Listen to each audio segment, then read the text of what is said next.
بسم الله الرحمن الرحيم، والصلاة والسلام على أشرف المرسلين سيدنا محمد عليه أفضل الصلاة وأتم التسليم. هنتكلم النهارده عن مباراة الأهلي وميدياما الغاني في دوري أبطال أفريقيا في دوري المجموعات. المباراة النهارده هتتلعب الساعة 6 مساء بتوقيت القاهرة في ملعب بابايارا في كوماسي في غانا. المباراة بنقول على قناة بين سبورت 6 بتعليق علي محمد علي.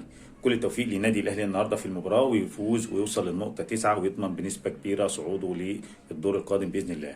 الاهلي داخل المباراه في المركز الاول برصيد 6 نقط، لعب 4 مباريات، فاز في مباراه على ميدياما الغاني في القاهره 3-0، وتعادل مع شباب بلوزداد في القاهره وفي الجزائر بنفس النتيجه 0-0، وتعادل مع يانجا افريكانز التنزاني في تنزانيا 1-1. لعيبه الاهلي احرزت 4 اهداف ودخل مرماه هدف وحيد.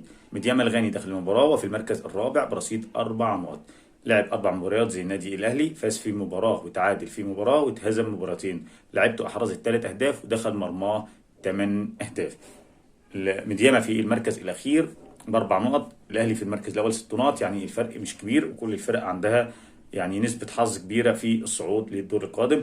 نتمنى إن شاء الله أن النادي الأهلي يصعد على رأس مجموعته بإذن الله، يفوز على ميدياما النهاردة إن شاء الله في ملعب بابايارا، ويفوز على يانجا أفريكانز في القاهرة إن شاء الله، ويضمن الصعود بنسبة كبيرة ويصعد على رأس مجموعته. النادي الاهلي النهارده بيغيب عنه لعيبه كتير ولاعيبه كبيره، اولهم محمد الشناوي اللي بيعوض غيابه مصطفى شوبير، وفي حمزه علاء، وفي محمود الزنفري. محمد الشناوي عارفين انه في فتره التاهيل دلوقتي بعد ما عمل عمليه في الكتف. بيغيب مروان عطيه الانذار الثاني، وان شاء الله يعوض غيابه احمد نبيل كوكا اللي بنعزيه في وفاه والده.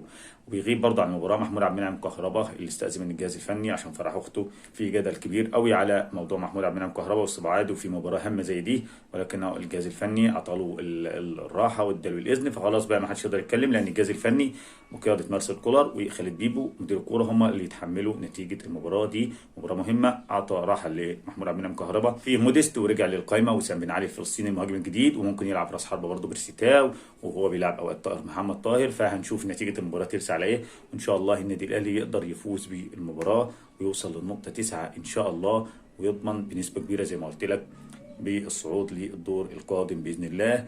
كل التوفيق للنادي الاهلي، وعاش الاهلي وعاش جماهيره، والسلام عليكم ورحمه الله وبركاته.